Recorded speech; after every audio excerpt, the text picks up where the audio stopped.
This is KPRN-DB, broadcasting worldwide from Southeast Oklahoma, USA to parts unknown.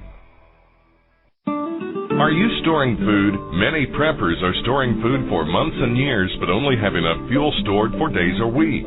Stretch your fuel storage by harnessing the power of the sun with a sun oven. Food can be baked, boiled, or steamed at temperatures of 360 to 400 degrees Fahrenheit with the power of the sun. Depending on where you are located, you can use the sun for 50 to 80% of your cooking, allowing you to preserve your fuel storage for rainy days.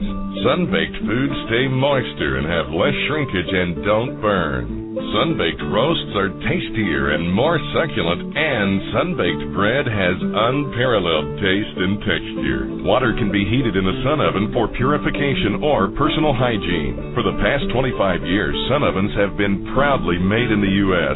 They are durable, have a long life, and come with a 100% satisfaction guarantee. For a discount coupon, email podcast@sunoven.com. That's podcast@sunoven.com. Have you ever wanted to generate your own supply of electrical power, even save money on your electric bill? If so, this is going to be the most important message you will ever hear. Solar power generators are now available. These emergency backup systems provide life-saving electrical power when you need it most. Unlike gas generators, a solar generator runs quietly, emits no fumes, and produces electricity from the sun. It's like having an electric power plant running quietly in your own home. Run sump pumps, shortwave radios, computers, and even keep your food from spoiling. Whether it's hurricanes, ice storms, brownouts, or blackouts, you'll never suffer through painful power outages again. And here's the best news. A remarkable fall truckload sale going on right now that gets you $1,700 in bonuses when you buy a solar generator. To find out why solar generators are the best generators and get $1,700 for doing so, go to falltruckloadsale.com. That's falltruckloadsale.com. Generate your own supply of electricity. Go to falltruckloadsale.com. That's falltruckloadsale.com. Feeling like there are too many pressures and demands on you? Losing sleep worrying about tests and schoolwork? Eating on the run because your schedule is just too busy? You may be under too much stress, and it may be affecting your mind. Get your mental edge back with Nootropic Mind Power from mindregard.com. Nootropic Mind Power is not a drug, but a natural supplement. Its 12 powerful ingredients are natural and non-GMO, plus it's gluten-free, wheat-free, and formulated by Americans for Americans by an NSF-certified laboratory.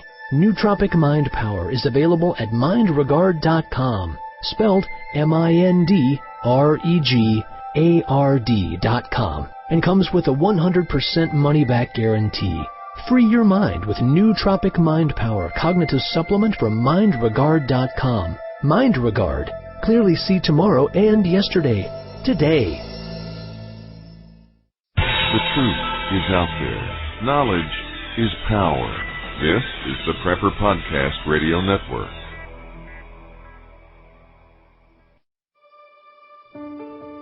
Balance, harmony, mental alertness, physical well-being.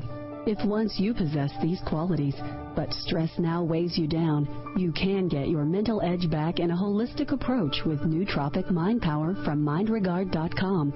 Not a drug, Nootropic Mind Power is a lasting, proven natural supplement with 12 powerful ingredients in nutraceutical compounds and are non-GMO.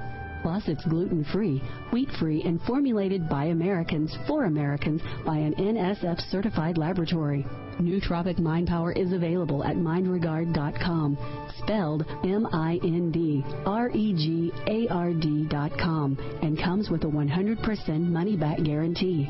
Free your mind with Nootropic Mind Power Cognitive Supplement from mindregard.com. Mindregard. Clearly see tomorrow and yesterday today.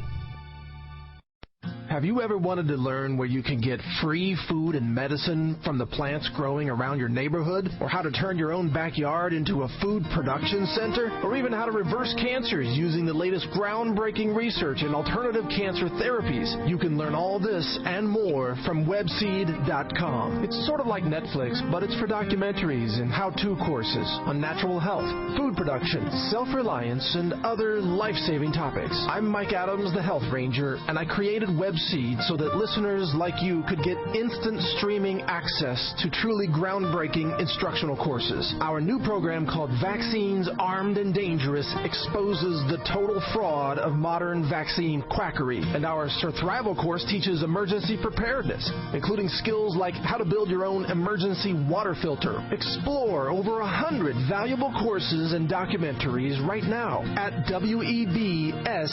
webseed.com. Heart-related health problems affect millions of people each year. Maybe you're one of the many who suffer from issues related to angina pain, high blood pressure, congestive heart failure, unbalanced cholesterol, irregular heartbeat, or clogged arteries. There is a solution that doesn't involve expensive prescription drugs that only mask the problem and leave you with horrible side effects. If you are ready to live your life free of sickness, pain, and fear, live your life with increased vitality, energy, and youthfulness, and experience your body healing itself, then you're ready for Heart and Body Extract from Healthy Hearts Club. Heart and Body Extract has a 23-year proven track record of using certified organic herbs that make up an excellent formula to balance and support the heart and circulatory system. In as little as 2 weeks, you can feel amazing results when your 2-month supply of Heart and Body Extract today. Call 1-866-295-5305 or go to hbextract.com.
Hey everybody, welcome to Survival and Beyond. I'm your host, Ed Corcoran, as usual, here on Natural News Radio and the Prepper Podcast Radio Network. And I hope you all had a great holiday, great Christmas, and Happy New Year, everybody. Here we are, the second day of 2013, and the world didn't end. And I'd like to say that all is right with the world, but it's not. You know, I'm back. I took a break, a much-needed hiatus for a couple of weeks, and I'll tell you, boy, I feel like I need to take a rest from the last 2 weeks as a result. Starting with the horrific shooting in Connecticut. I can't even express my sympathies and my prayers and my empathy for the victims of the families, and that really shook me up, man. I mean, I was walking around feeling like I'd been punched in the stomach for about 2 weeks. It messed with my vibration, and I mean, I was really, I had the wind knocked out of me emotionally. I guess is the best way I could describe it, and it made me think, if this was happening to me, then it must be happening to millions of other people, not just here in America, but all around the world. I mean, I'm failing at adjectives to describe the meaning of it, but I don't want to belabor that. I mean, that's I'm sure that we're all. We're all in the same boat. We're all on the same page here with this, and it doesn't really bear a whole lot more discussion than what's already been done. But it did occur to me that, and it did concern me because of the timing of it. And I'm not going to say that I'm promoting any kind of conspiracy issue. I mean, the Second Amendment rights is definitely a concern, and it's just it hasn't felt appropriate, to talk about that. As a matter of fact, I was kind of relieved in a way that I wasn't doing a show like right after that event, because I just, I couldn't imagine what I could have said about it. It was just too fresh. I was still pretty rattled about it, and so, honestly, I was like, I couldn't. I thought about, like what I would say if I was doing a show and that week, and I just wasn't. It was too soon to even talk about it. I didn't want to talk about it with anybody. Of course, everybody, when that's a topic of conversation and everything. So I'm not going to go into it. I'm sure that we're all on the same page with this. But if this was, and I'm just saying, if it was there, because of the nature of the stuff that I do, this is the difference between a conspiracy theorist and a truth seeker. And a conspiracy theorist will immediately endorse whatever the alternative explanation is, whatever fits their view of the world as it is, with the manipulators and the powers that be and the oligarchy and the way our country is controlled and everything, and all that stuff. We all know that's true, but I do not immediately say, oh, well, it must be a conspiracy, or it must be, yes, this information must be absolutely correct. I don't rush to endorse it. However, there are some anomalous things, and I'm sure a lot of you have seen them, with the father, that footage of him, laughing and smiling and everything before he made his speech, and the fact that one thing that I read, and I can't substantiate this, I haven't, all I've seen of it is a posting where one of the victims of the shooting apparently had an RIP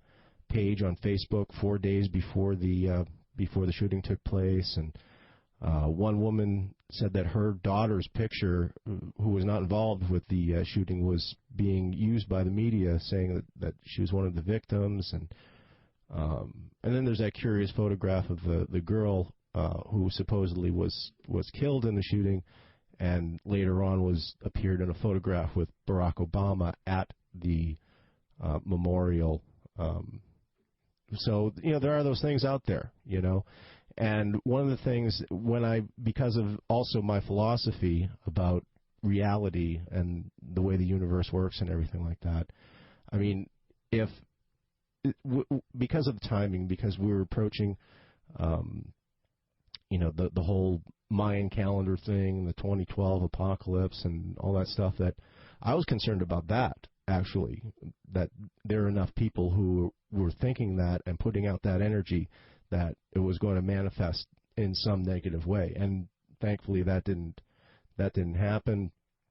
But there are also people who are expecting an increase in vibration, a raising of consciousness. That's what I was hoping for, and I'm not saying that because December 21st came and went, that is not going to happen. It's an event. It's a process. It's not an event. So, that is still going on. I mean, the Schumann resonance of the Earth is increasing, and so there's all this stuff going on, and this also on a previous show, I don't know, a couple months ago, or a few weeks, several weeks back, I had mentioned something in passing about the sensation of that, or the feeling that time is moving faster, and it's something. It's just a gut feeling. It's not something that I have any quantifiable or empirical evidence for, or anything like that. And there's also let me put it this way. I understand the phenomenon that happens as you get older, that each successive year seems to be shorter and shorter, because when you're young, when you're a kid, when you're 5 years old, well, 1 year represents 1/5 of your entire life so far. But as you get older, it doesn't. So I understand that phenomenon. But this is something different. This is something that just you feel like something's up, but you can't really put your finger on it. And it turns out other people have been having this feeling as well. And it's majorly it's claimed that it's due to the fact that the planet's vibration is increasing. So that's an interesting thing. And I really delve a lot into this view and into this outlook on the universe, and the fact that it's inescapable to me anymore, that everything is a frequency, that this is scientific fact. This is quantum mechanics. This is quantum physics. Everything is a frequency, and everything. There is no matter. It's all just atoms vibrating at various frequencies, and that our consciousness actually creates it. To recap a little bit about the double slit experiment. And I am going somewhere with this, so don't worry. This is actually leading up to a question that was sent by a listener that I'm going to get to probably. Anyway, I'll just continue with the way I was going instead of explaining where I'm going. So the double slit experiment was when scientists discovered that that atoms exist in as a potentiality wave. That atoms are everything. They're not just one thing or another thing. They're everything at all times. Every potentiality, every potential, until it's observed, and then that's when it decides to take a physical form, either as a particle or as a wave, depending on whether or not it is being observed. So they shot electrons at this barrier that had two slits in it to see how the particle would behave and they could measure its impact on the back wall. And so they expected that the particles would be scattered somewhat in a pattern of the two slits. Well, that didn't happen. What happened was the pattern that was registered was that of a wave with interference pattern. And so they're like, so this is exhibiting the attributes of a wave, and yet they know that they're shooting particles at this barrier. And so they decided to set up an apparatus that would observe the particles. And when they did that, then they started behaving like particles. So it was the particle either decided to be, it was an active observation that collapsed the wave function. Is the way it's explained, or the way it's what it's referred to as. So it is like, well, does the particle have consciousness? Because either the particle must have consciousness in order to know that it's being watched, and then it decides what it's going to be, or your consciousness interacts with the particle, that your consciousness is a force that actually controls the particle and determines what it's going to be. Either way, it doesn't really matter. What that means is that there is interaction going on. There is interaction between your consciousness and the essential, most fundamental building block of the universe. Okay? And the other thing that really bakes your cookie about this, too, is when you realize, hey, we're made of those things. Everything is made of those things.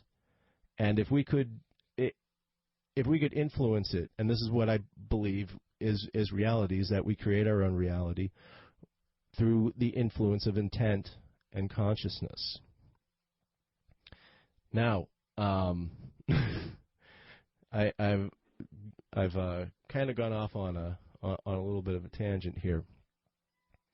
So basically, we're up to speed on, for those of you who haven't heard anything about this before, that's basically what it breaks down to. So for those of you, now you're up to speed and you know what the whole deal is that everything in the universe is either a wave or a particle, depending on conscious observation. So what happens to all of the rest of the potentials, all the rest of the potentialities? This is the question that was raised by Hugh Everett.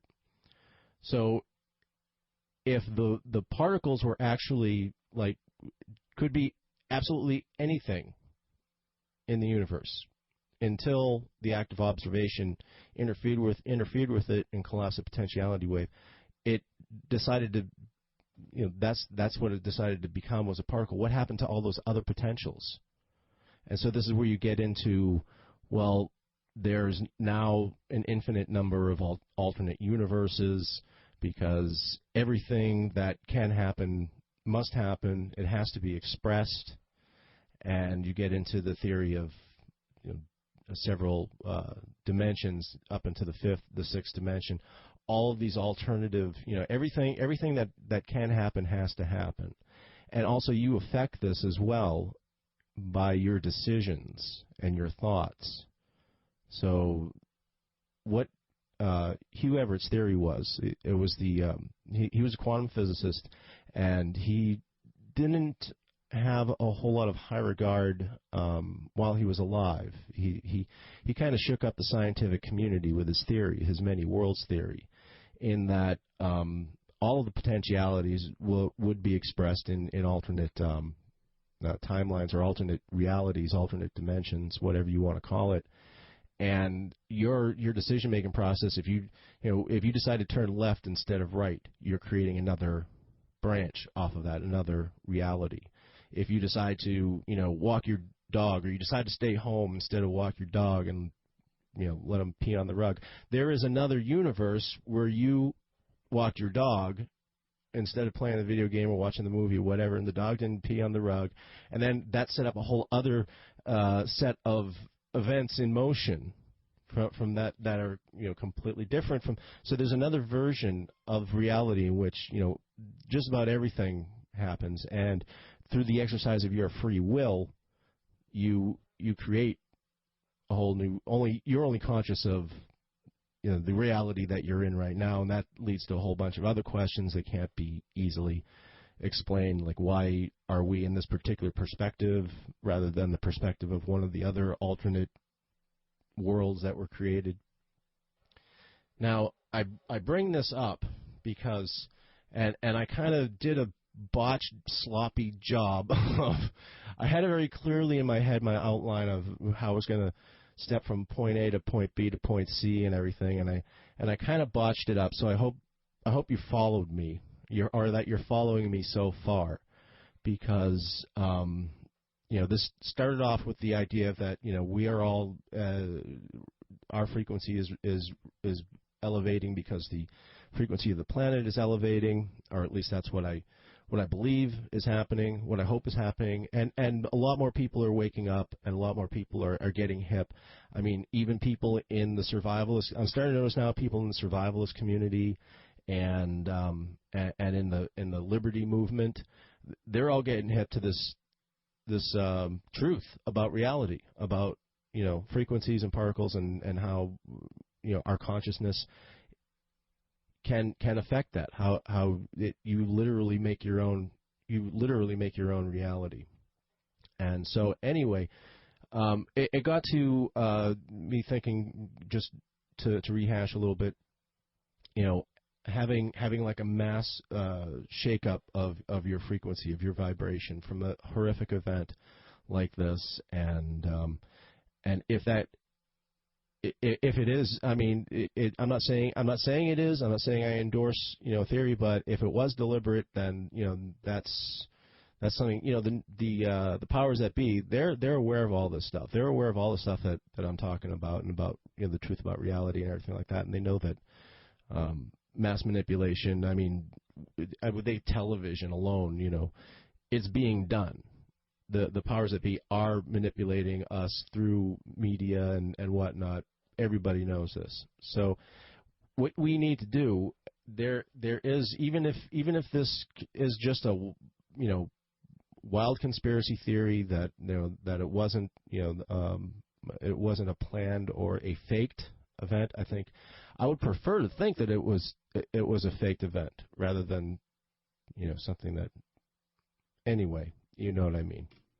What I'm saying is that whether it was or not, there's definitely a war going on for our consciousness, and I think the powers that be know that people are waking up. I heard a quote by Brzezinski, the former Secretary of State, who's now one of Obama's top advisors, who's peer described as a textbook psychopath. He actually made a statement to the fact of the general populace waking up, and and made a quote saying that the quote went that back in Roman times it was easier to control 1 million people than it was to kill 1 million people, but today it's easier to kill 1 million people than it is to control them. And he acknowledged the fact that people are waking up to what's going on, and it's getting more difficult to control us. That's the basic gist of it, anyway. So there is a war going on for your consciousness, and there is a war going on to disrupt your frequency and your vibration. And what the most important thing to do is for everybody, and this ties in with what I've said before about movements and groups and protests and all that other great activist stuff.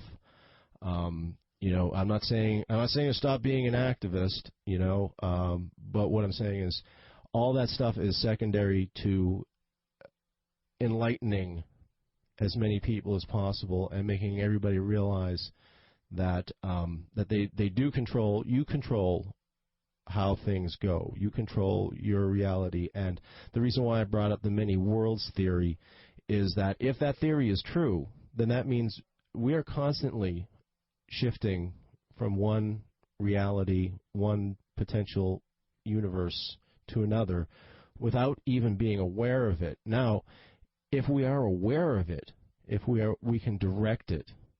You keep that image in your head of what you want to see, what you want to become real, because that's how it is directed. That's how you manifest anything.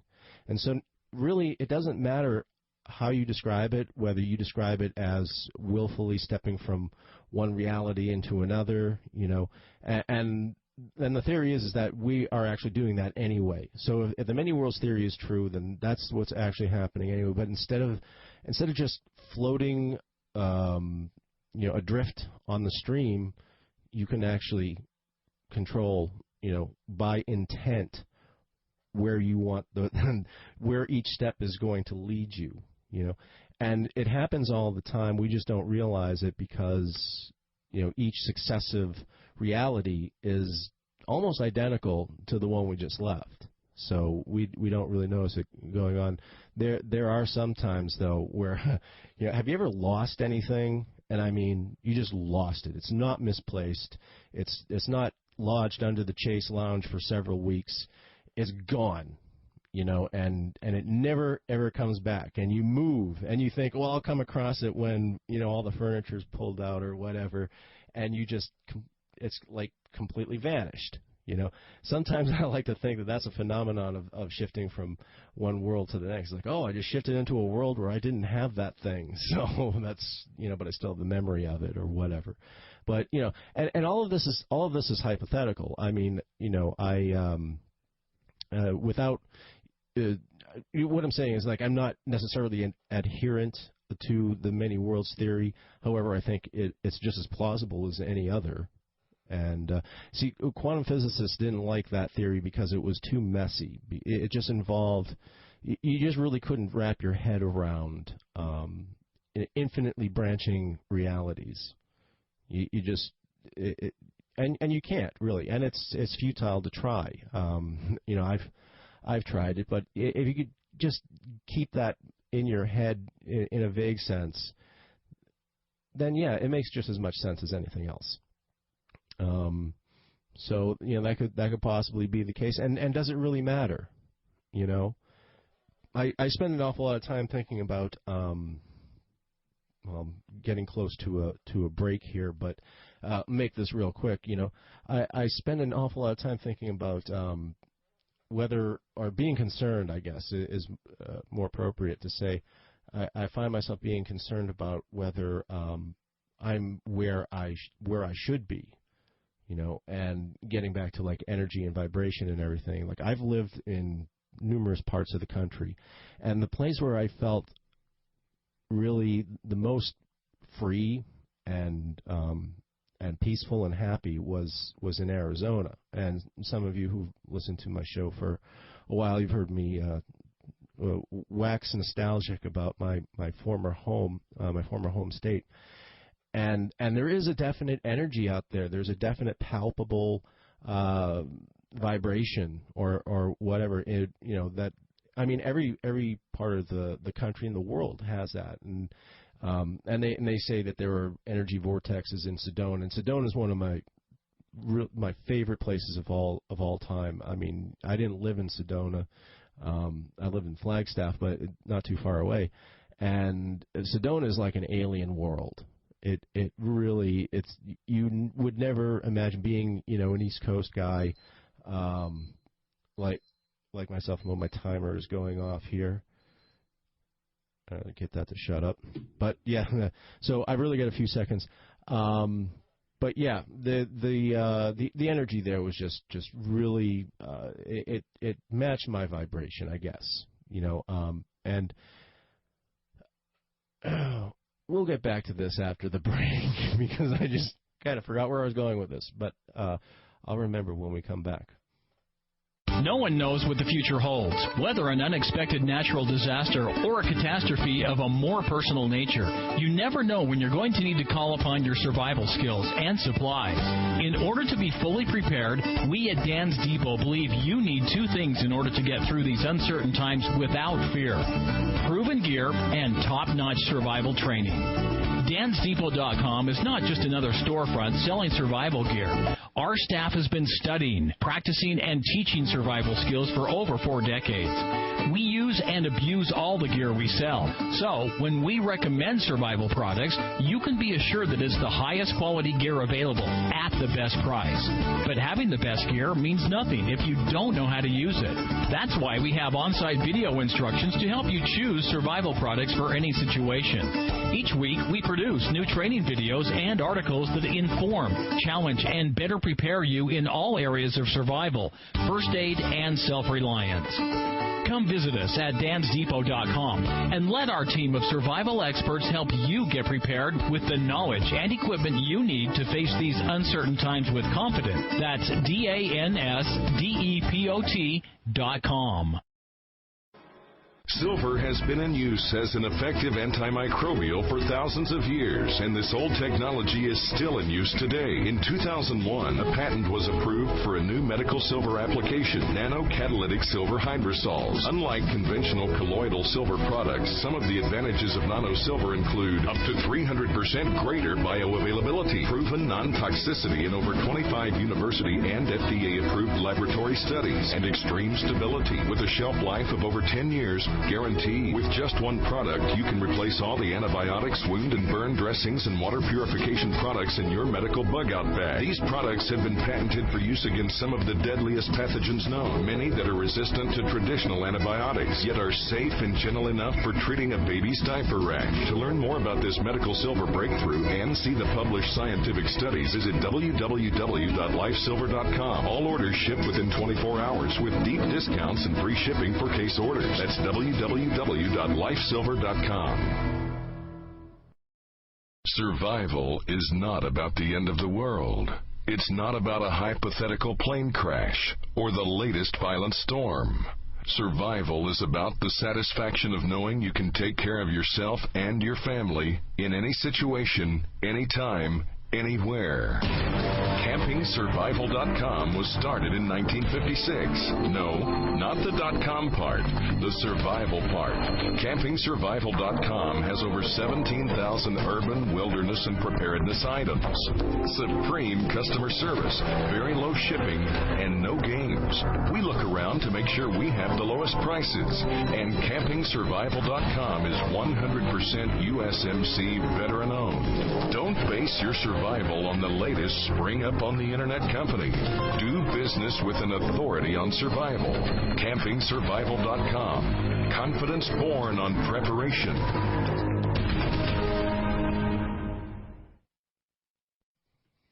Okay, and we're back. And don't forget, you can still get 5% off all of your purchases at campingsurvival.com by using the coupon code SBRadio.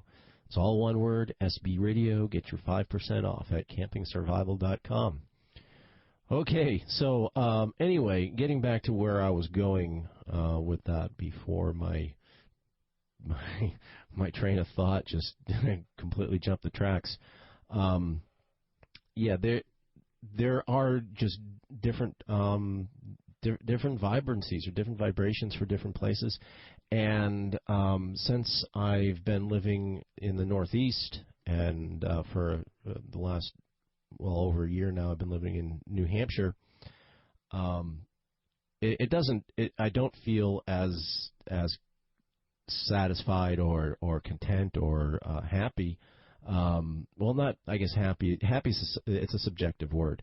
But it just doesn't feel the same. And so, I've always wanted to go back and be in that presence. When I was living in Arizona, man, it was like, for those of you who are Star Trek fans, if you remember the Nexus, where it was described as just being wrapped in joy, and that was really the happiest times of my life is when I lived out there. And so, I get concerned about, I know I definitely don't belong in Massachusetts, where I used to live, and where I was originally from, or, a lot of the other places that I used to live. They just didn't click. It didn't sync with me, the feeling of the place.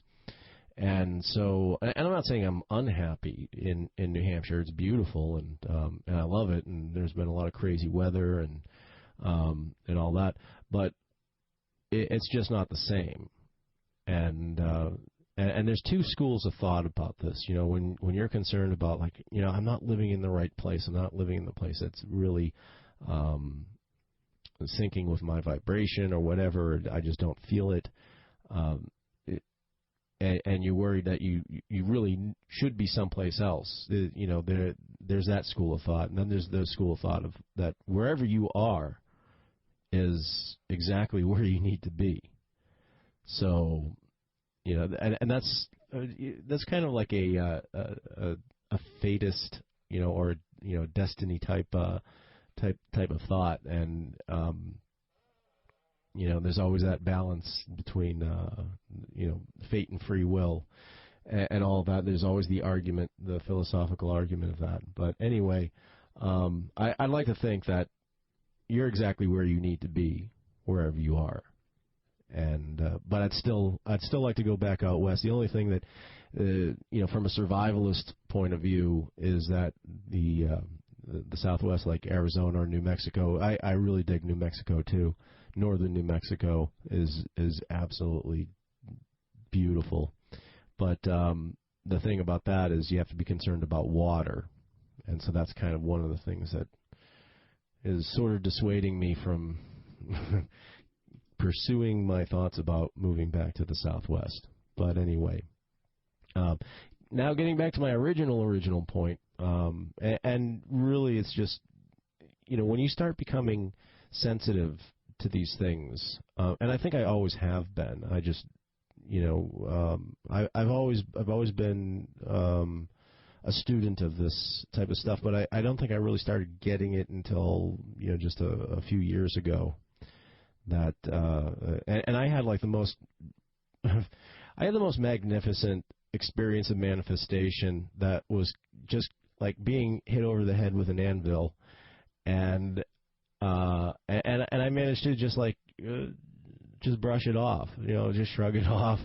Some of you might have heard me tell a story about the transmission fluid. I was in need of transmission fluid, and the short story is that I was coming home from the beach with my girlfriend, and the car had been having problems, and I was having to dump transmission fluid into it on a regular basis. Otherwise, the car there would be problems. And we were coming back home, and I forgot to buy transmission fluid before we left, and had the gas pedal to the floor, and was only doing 15 miles an hour on the highway and everything. And I had to choose a spot to, I had to decide whether to pull off at one exit or to keep on going and maybe get closer to civilization, because there was no houses or gas stations or anything around. And I chose to take this exit, and I have no idea why. It was not even it's almost like it wasn't even a conscious decision. And I pulled off this random exit and rolled the car to the side. Didn't even manage to get it off the off-ramp, and stopped the car. It was pouring rain. And for some reason, I got out of my car and I started walking towards where we came from, about 50 feet or 100 feet or whatever, and found a bottle of unopened, sealed transmission fluid right there. And that's a short version of the story, but I was doing some active manifestation, and I mean, it was just like boom, bottle of transmission fluid drops out of the sky on you, and then I did question it and about like, well, would that have happened if I hadn't taken that exit? Would that still have manifested? Who knows? Whatever it was just exactly what I needed, and it never ever has happened that quickly before since then. And that's the other thing, people get discouraged about when they first start attempting to create their own, manipulate their own reality, and if it doesn't happen right away. And that is because we are from a culture, we're of a culture that demands instant gratification. Fast food and microwave ovens, and everything's got to be right now, and there is no delayed gratification in the composite psyche of our society. And but it happens. The reason why it doesn't happen instantaneously is because the physical plane is a slow, it's a slow, shallow vibration. And another way of putting it, also, which has nothing to do with the frequency of the material realm, is things happen on God's time, not yours. But there is a and I better get that screen up so I can answer the question that I got from a listener. In a second, I'm using a Linux. I'm using Linux on this computer, and it's a little different. But anyway, what was I saying? Yeah, the whole war that's going on for our psyche and our consciousness, the powers that be want us to be asleep. They don't want us to know the truth. This has been a suppression that's been going on for centuries. Really, the ruling bodies throughout history, i.e. the church and the monarchy, have done a great job of keeping people, back in centuries past, they were doing a great job keeping people illiterate and ignorant and destroying the truth, destroying anything, like the explorers, the so-called European explorers that came to North and South America. The standing mandate was to wipe out any indigenous civilization.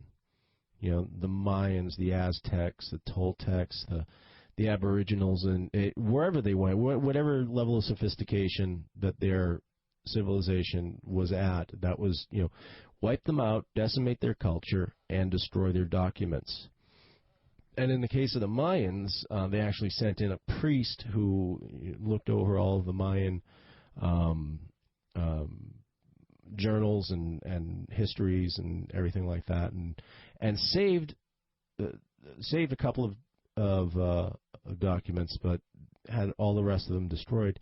And the excuse was that the priest was looking for heretical writings and heretical ideas. And even though the Mayan belief system had nothing to do with Christianity, but that was their excuse. Is that but really what it was all about was suppressing information, because these people knew that these cultures, these civilizations, were hip to the truth, and they knew how to create or manifest their own reality, and so that's what they did not want getting to the people back in Europe.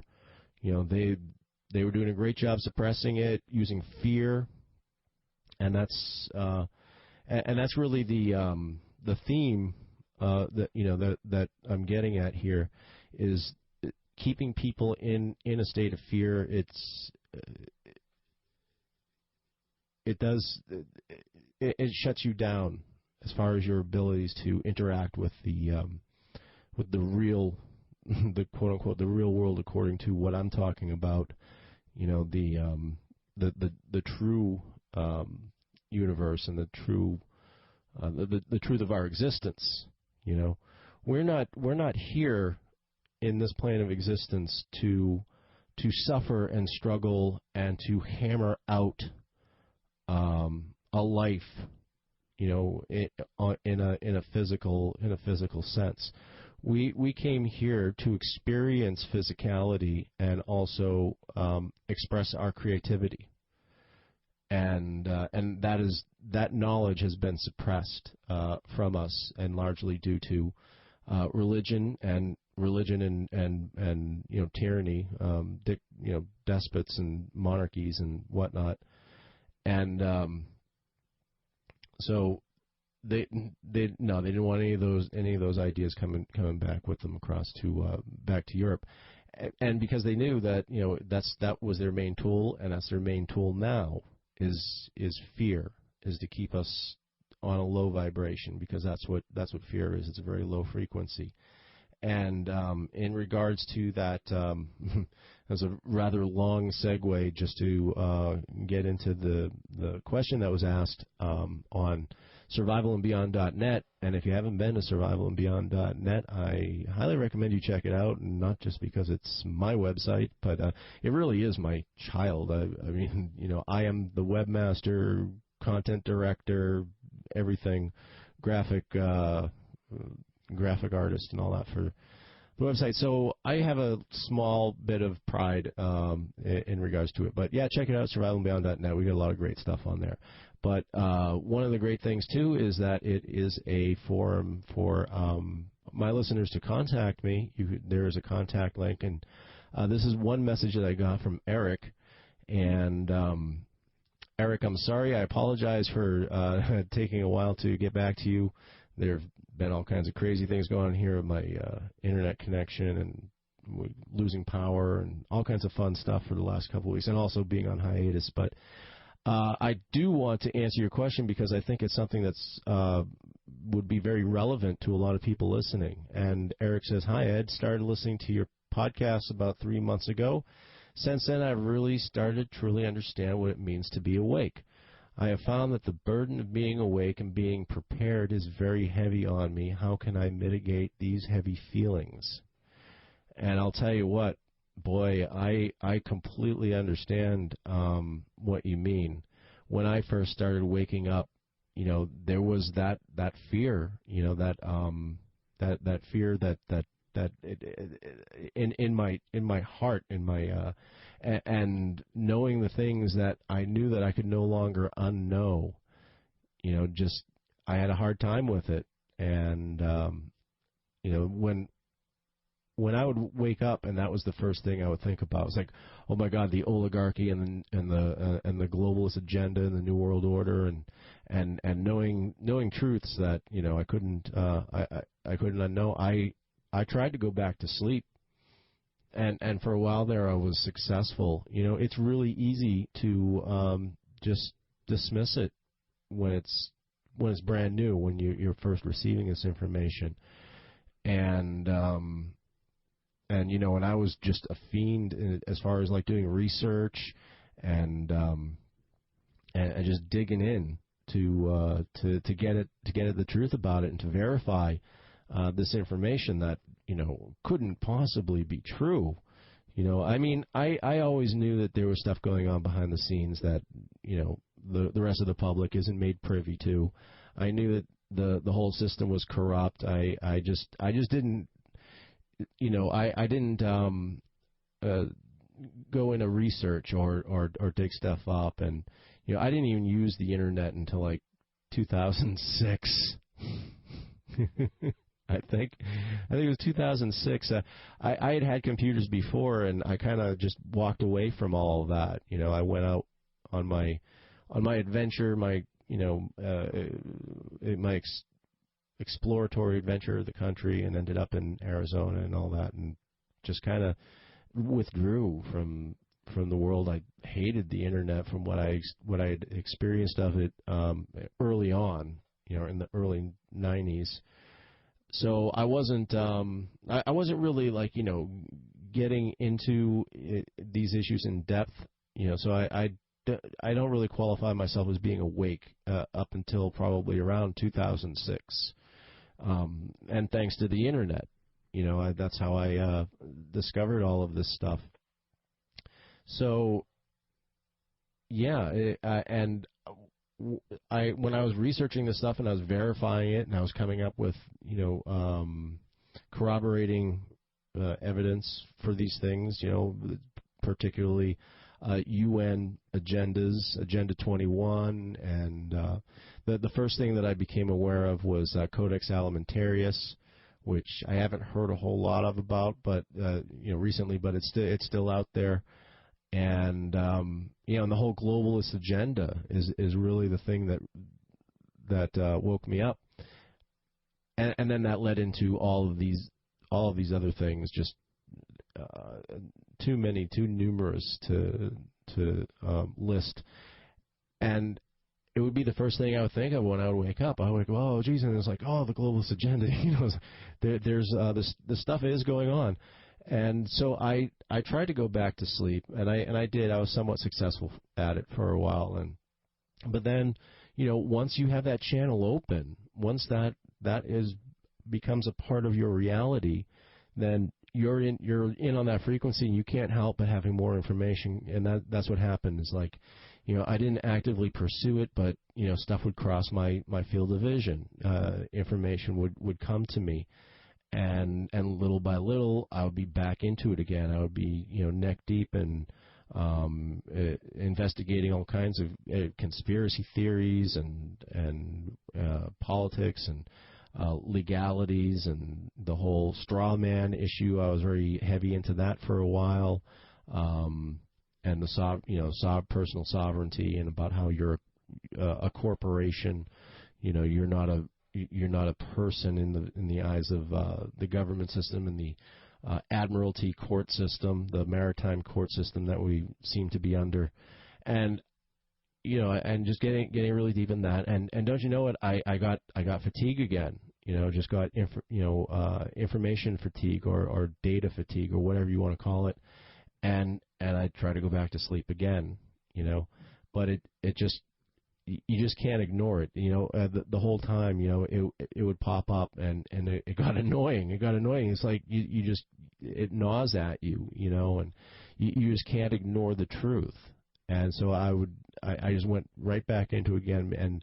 And the one reason why I really couldn't let it go is because I felt very strongly that I should be telling people about this stuff. That people needed to know about it, and that was my first drive. And I set up this stupid, really bad website. I didn't know what I was doing. It was a Wix website, not to bash on Wix. I mean, what they do, it's great, it's fine.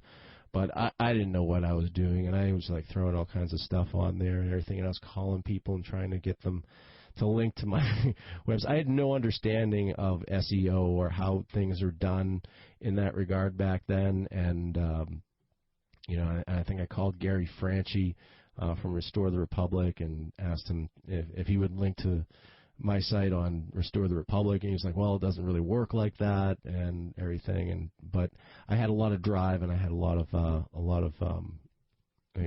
passion and ambition to get this thing out there. And one thing led to another, and this is something, another example of manifestation. And it also brings me to another point. And I do realize, Eric, that I still haven't answered your question yet, but I think this is the kind of stuff it's been rolling around in my noggin for the last 2 weeks that I haven't been able to talk about. And this ought to be a much longer show as a result.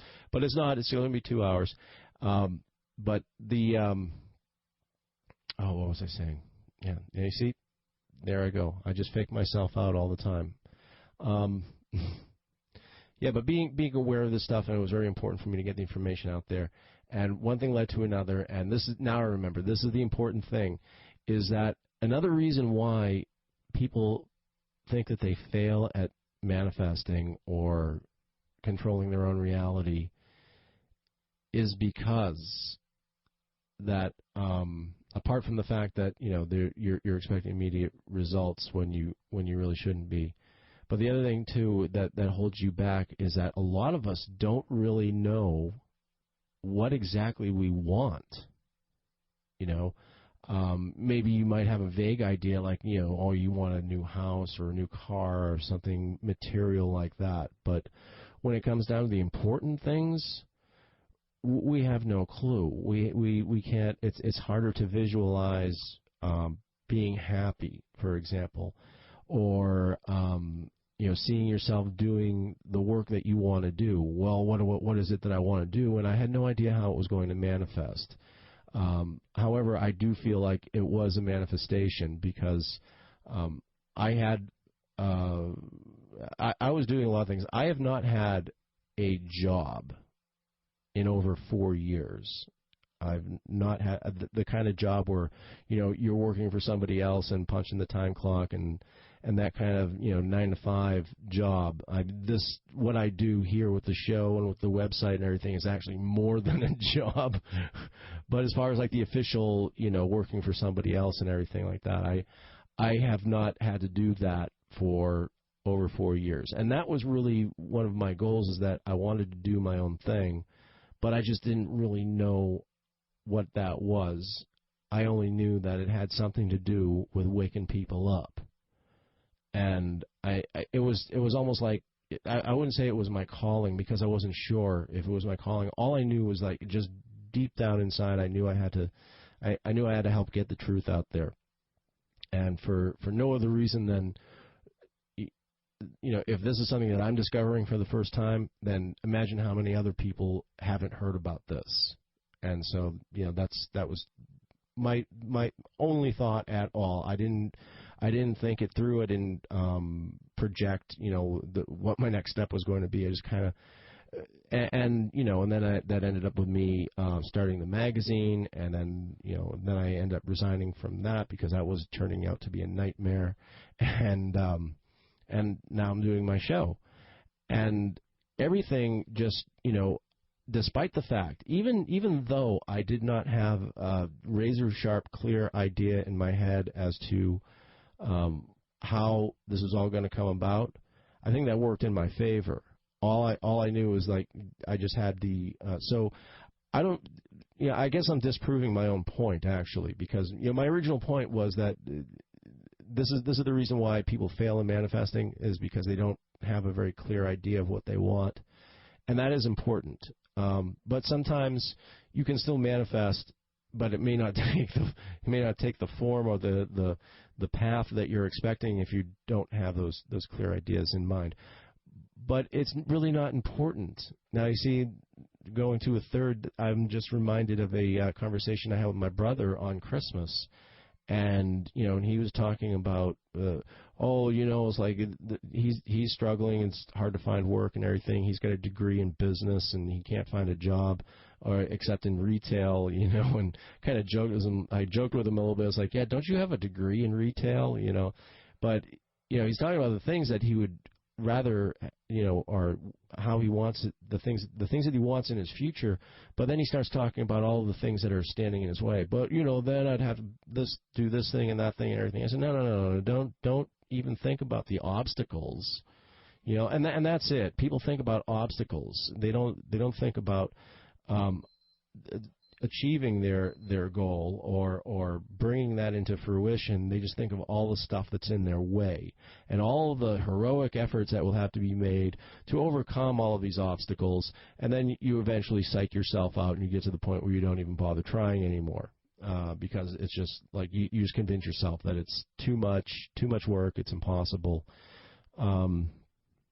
So try to think from the end when you're manifesting. And that's, I like that expression. I didn't come up with it. I didn't coin it myself. But when you're manifesting, think from the end. Think of what the end result is that you want. Don't worry about the machinations of all the twists and turns and the things the intervening events that have to take place in order to get to that end. Just think from the end. Think from, this is what I want, and don't worry about exactly how it's going to come. So I guess that's kind of clears things up a little bit, I hope. But we're going to take another quick break, and when we come back, I will actually finish answering Eric's question. So hang tight, folks. We'll be right back. Do you know someone who can benefit from this radio program? You can find the complete archives of this show and hundreds of others at naturalnewsradio.com. Just send your friend that link, naturalnewsradio.com, where they will find truly amazing interviews and information that simply isn't published anywhere else. In the Natural News Radio archives, you'll find interviews with Dr. Andrew Wakefield, Senator Rand Paul, Governor Jesse Ventura, Suzanne Summers, alternative cancer doctors, nutrition experts, preparedness experts, and a wealth of others. And it's all free. Listen in real time at naturalnewsradio.com or download the MP3 archive files and listen on your phone or personal computer. And when you want articles on these topics, check out naturalnews.com with over 35,000 article pages on nutrition, natural cures, health freedom, and much more. It's all part of the Natural News Network. Thanks for listening. Balance, harmony, mental alertness, physical well-being. If once you possess these qualities, but stress now weighs you down, you can get your mental edge back in a holistic approach with Nootropic Mind Power from MindRegard.com. Not a drug. Nootropic Mind Power is a lasting, proven natural supplement with 12 powerful ingredients in nutraceutical compounds and are non-GMO. Plus, it's gluten-free, wheat-free, and formulated by Americans for Americans by an NSF-certified laboratory. Nootropic Mind Power is available at MindRegard.com, spelled MindRegard.com, and comes with a 100% money-back guarantee. Free your mind with Nootropic Mind Power Cognitive Supplement from MindRegard.com. MindRegard. Clearly see tomorrow and yesterday today. Heart-related health problems affect millions of people each year. Maybe you're one of the many who suffer from issues related to angina pain, high blood pressure, congestive heart failure, unbalanced cholesterol, irregular heartbeat, or clogged arteries. There is a solution that doesn't involve expensive prescription drugs that only mask the problem and leave you with horrible side effects. If you are ready to live your life free of sickness, pain, and fear, live your life with increased vitality, energy, and youthfulness, and experience your body healing itself, then you're ready for Heart and Body Extract from Healthy Hearts Club. Heart and Body Extract has a 23-year proven track record of using certified organic herbs that make up an excellent formula to balance and support the heart and circulatory system. In as little as 2 weeks, you can feel amazing results when your 2-month supply of Heart and Body Extract today. Call 1-866-295-5305 or go to hbextract.com. Okay, and we're back here at Survival and Beyond, and to tidy things up a bit, let me actually get to answering Eric's question, and that is, how do you mitigate the heavy emotional stuff that comes along with being awake? And I was went off on a tangent about my own experience. And it continually can be, even to this day, a difficulty. Knowing what we know, and you're awake and you don't know how to deal with these things, and that can make you want to just shut it off and say no more, no one, don't tell me any more. I don't want to know. Because it can be difficult for people to deal with, and it's difficult for people to deal with in the abstract. I mean, I know people who they're not dummies. They're not awake, but they're not dummies. They know, they're hip that this world ain't right. But they don't really want to know the particulars because that will just,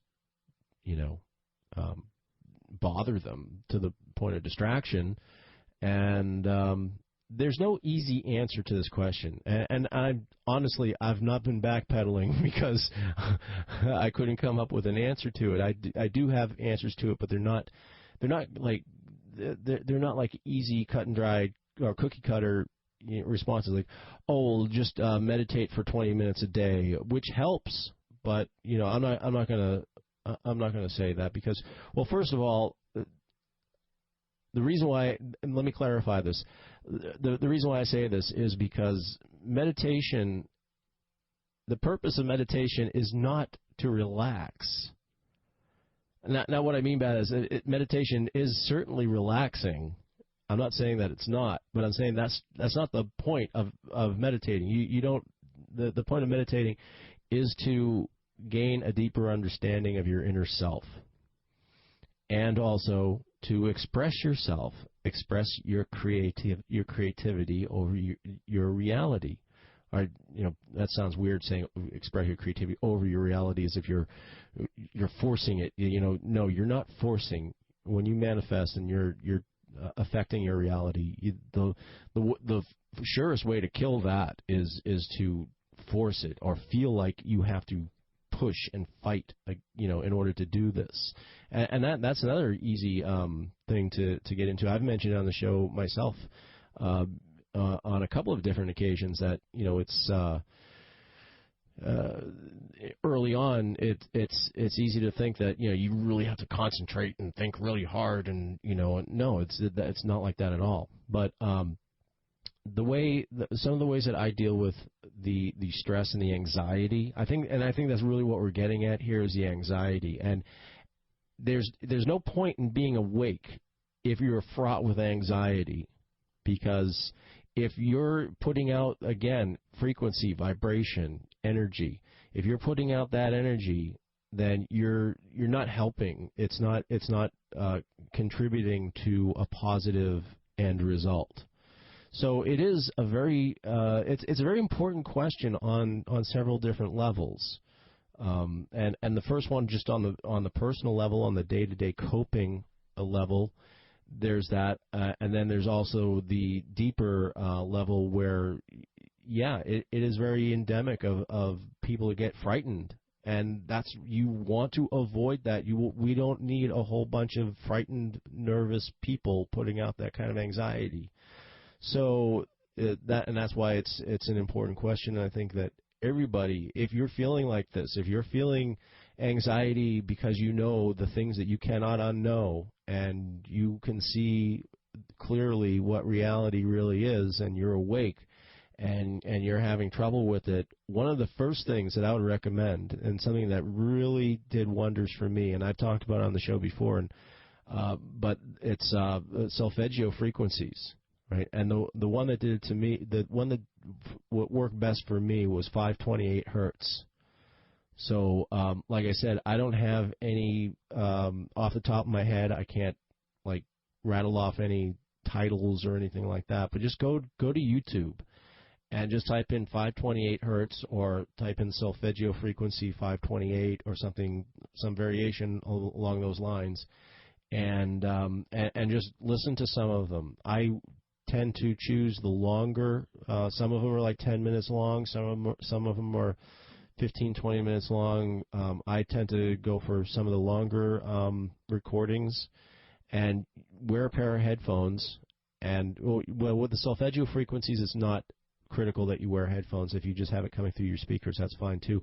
And what I used to do when I was feeling, I have some of my favorites that I can't remember the names of, the titles of.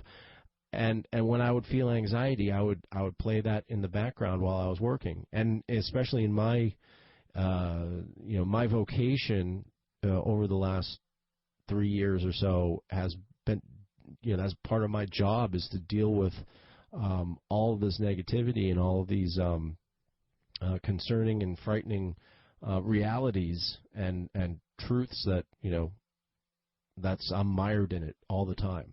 And so that's why it's good for me to take a break for a couple of weeks, and that's why I say it was a much-needed break.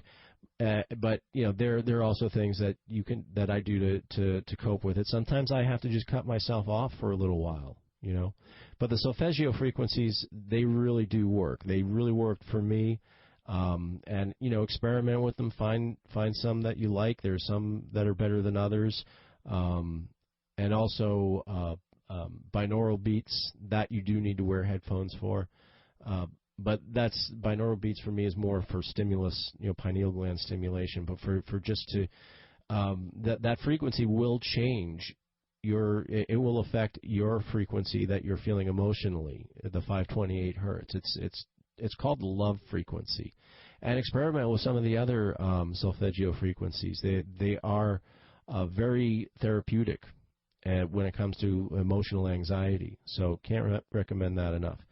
And the other thing that I do is I meditate, and I consciously maintain and develop my sense of reality and my sense of what I am and who I am.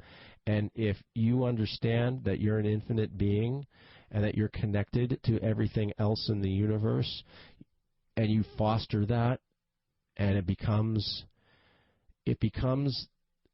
it's more than just understanding, it's knowing. It's easy to say, on an academic level or on a level of just pure common sense and logic, which is what it should be. We shouldn't have to have people convincing, or trying. This news. This is stuff that we should have been taught in school. The true nature of the universe and the way what reality really is, and about particles and waves, and about potentiality and about manifestation. This is the stuff that should be taught in school. We all know why it's not taught in school. It's not taught in school because that's the powers that be. Again, they don't want people knowing this. They don't want people realizing the truth and realizing what their full potential is and what their and acknowledging their power. So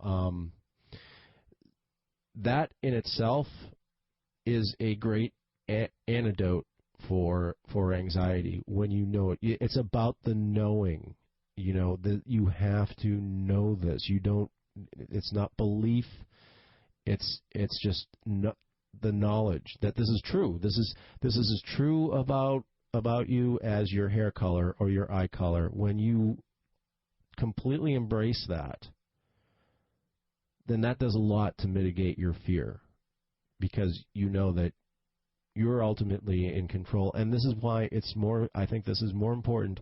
It's more important for just millions and millions of people to realize this and to understand this. It's more important than a rebellion or any kind of protest or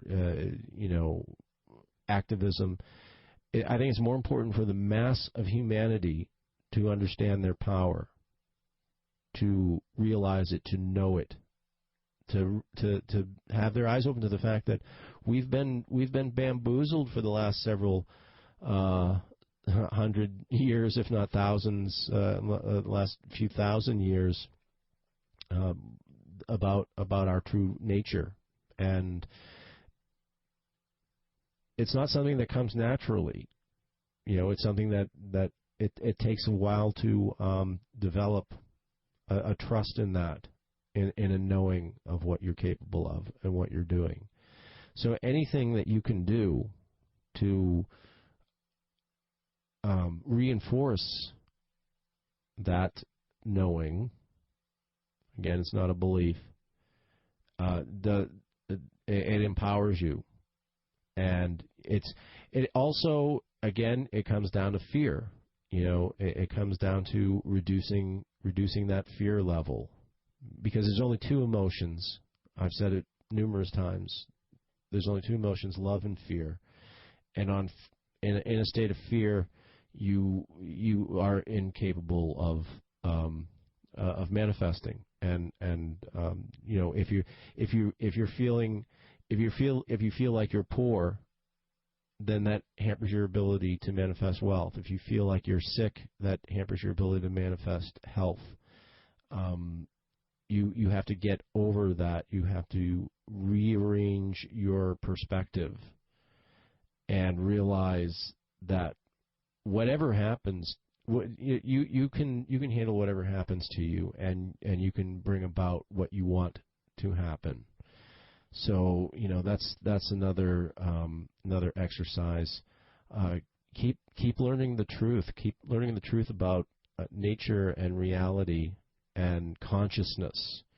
See, this is the other thing that the powers that be want to suppress as well, is our sense of consciousness. And sometimes I feel like, we talk about the media.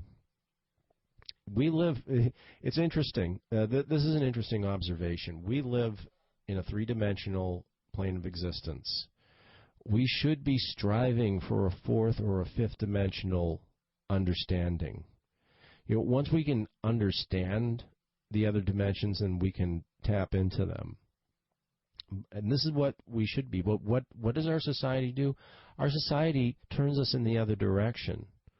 Our society presents us, what do we have that we squander most of our time being distracted by? Television, video games, very two-dimensional states of existence. And that's deliberate. That's deliberate. They don't want us even thinking in a third-dimensional, mode of thinking. They want us thinking in a two-dimensional world. The internet, television, movies, Hollywood. These are all elements that control us. Everybody should be hip to that by now. The whole, Hollywood, the entertainment industry, everything is there we're just being conditioned and brainwashed.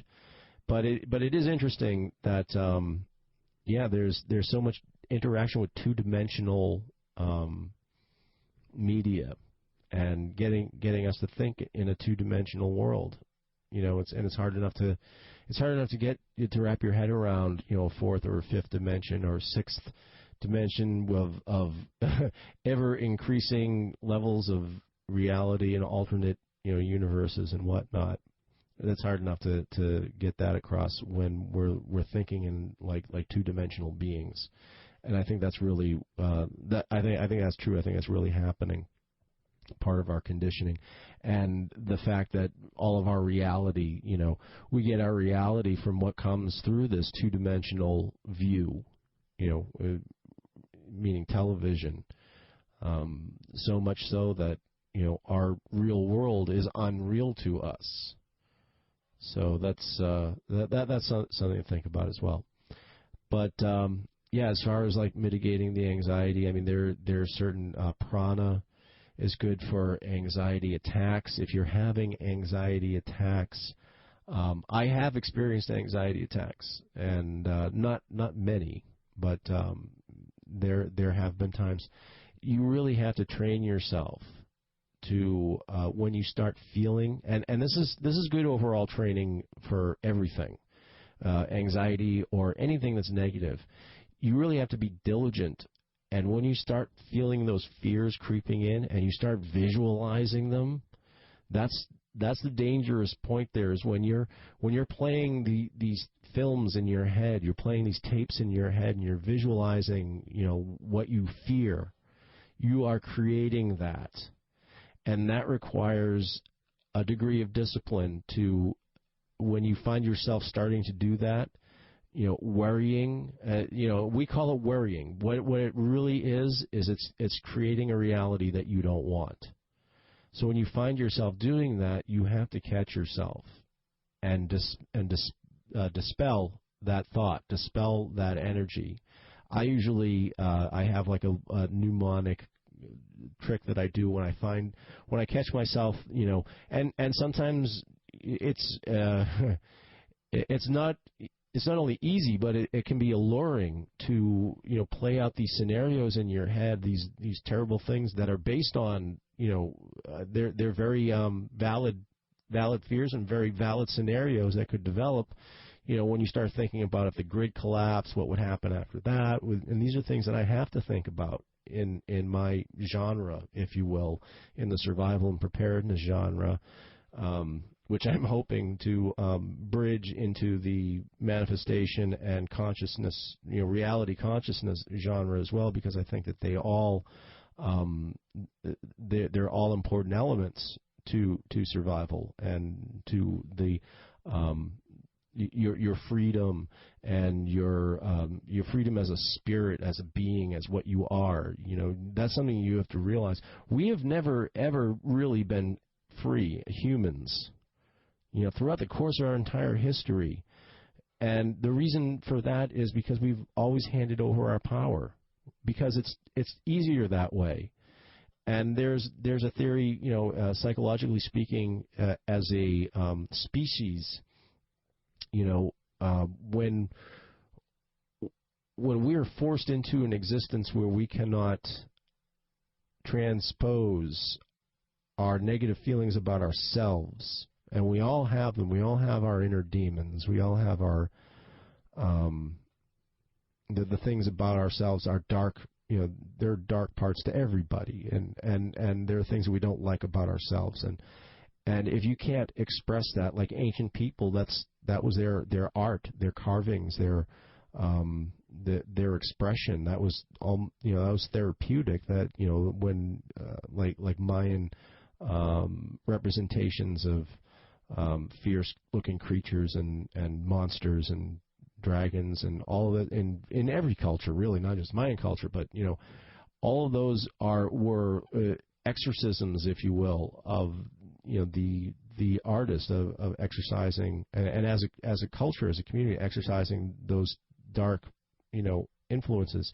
And when you cannot do that, it's easier to elect or put into power somebody who will provide that vent, that releases. Then you can transfer all of your negative emotions onto the leader, and you voluntarily give away your freedom, at least in part, which it always ends up being a complete. You always end up having your freedoms completely taken away from you in the end.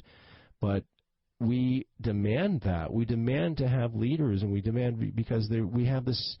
We've been brainwashed into believing that human beings are inherently evil creatures, and we're barbaric and primitive and violent and all that, and we need to have leaders to and we need to have governments for the existence of the human race, for the survival of the human race, and because we'd kill each other if we didn't have. And that is a lie. That is a lie that's been perpetrated on the human race ever since the establishment of a ruling class. And like I said, the ruling class, that includes religion, that includes monarchs and kings and tyrants and all of that. It's a very old con game to convince that your humans are inherently, and ancient people weren't stupid. They're just as smart as we are now. Their IQs were, just because they hadn't invented Velcro yet, or they didn't have transistor radios, that doesn't mean that they were stupid or any less intelligent than we were. Well, we are, rather. And that's always been the con game. And what you need to do is you need to step out of that illusion. You need to step out of that lie, literally. I mean, if you have to visualize it in your head, of you stepping out of that field of influence, that force field. And we all live in our own microcosms, and our worlds interact with each other. I always use the expression same planet, different worlds. And there goes my timer again. So anyway, I hope that was helpful. I think the best way to alleviate those anxieties is to be conscious of your power. Be conscious of the fact that you are the creator of your reality, and that whatever you need or desire will be manifested, along with the meditation, along with the solfeggio frequencies. For a quick fix, if you're feeling really, particularly anxious or fearful, then yeah, the solfeggio frequencies work wonders, and it also helps to raise your vibration and get your energy level up, and and realize that you are connected to everything and everyone around you. And whatever you do, just don't go back to sleep. And I'll be covering this topic again in the future on the show because, like I said, I think it's really important that we do have ways of mitigating the anxiety and not giving into fear, because that's what they want. They want to get you in a fearful state, into that low vibration. But right now, we got to take a break. We're going to do another commercial break. When we come back, we'll be talking to emergency and survival expert as well as firearms expert David Nash. No one knows what the future holds, whether an unexpected natural disaster or a catastrophe of a more personal nature. You never know when you're going to need to call upon your survival skills and supplies. In order to be fully prepared, we at Dan's Depot believe you need two things in order to get through these uncertain times without fear: proven gear and top-notch survival training. DansDepot.com is not just another storefront selling survival gear. Our staff has been studying, practicing, and teaching survival skills for over 4 decades. We use and abuse all the gear we sell. So, when we recommend survival products, you can be assured that it's the highest quality gear available at the best price. But having the best gear means nothing if you don't know how to use it. That's why we have on-site video instructions to help you choose survival products for any situation. Each week, we produce new training videos and articles that inform, challenge, and better prepare you in all areas of survival, first aid, and self-reliance. Come visit us at dansdepot.com and let our team of survival experts help you get prepared with the knowledge and equipment you need to face these uncertain times with confidence. That's DANSDEPOT.com. Silver has been in use as an effective antimicrobial for thousands of years, and this old technology is still in use today. In 2001, a patent was approved for a new medical silver application, nanocatalytic silver hydrosols. Unlike conventional colloidal silver products, some of the advantages of nano silver include up to 300% greater bioavailability, proven non-toxicity in over 25 university and FDA-approved laboratory studies, and extreme stability with a shelf life of over 10 years. Guaranteed. With just one product, you can replace all the antibiotics, wound and burn dressings, and water purification products in your medical bug-out bag. These products have been patented for use against some of the deadliest pathogens known, many that are resistant to traditional antibiotics, yet are safe and gentle enough for treating a baby's diaper rash. To learn more about this medical silver breakthrough and see the published scientific studies, visit www.lifesilver.com. All orders ship within 24 hours with deep discounts and free shipping for case orders. That's www.lifesilver.com. Survival is not about the end of the world. It's not about a hypothetical plane crash or the latest violent storm. Survival is about the satisfaction of knowing you can take care of yourself and your family in any situation, anytime, anywhere. CampingSurvival.com was started in 1956. No, not the .com part, the survival part. CampingSurvival.com has over 17,000 urban, wilderness, and preparedness items. Supreme customer service, very low shipping, and no games. We look around to make sure we have the lowest prices. And CampingSurvival.com is 100% USMC veteran-owned. Don't base your survival on the latest spring-up on the internet company. Do business with an authority on survival. CampingSurvival.com. Confidence born on preparation.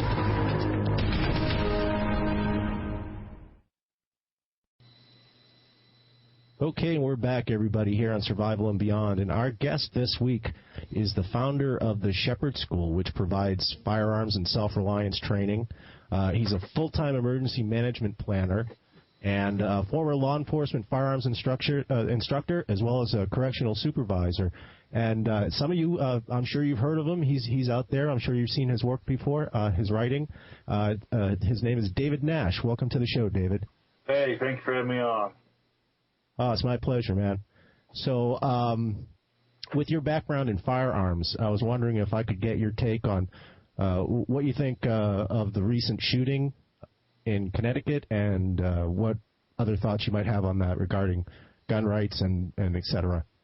Well, I guess the first off, my thought is it's a terrible tragedy, and certainly it should never happen. But we can't really fix the underlying problem. The underlying problem is not a gun problem. It's a mental health problem.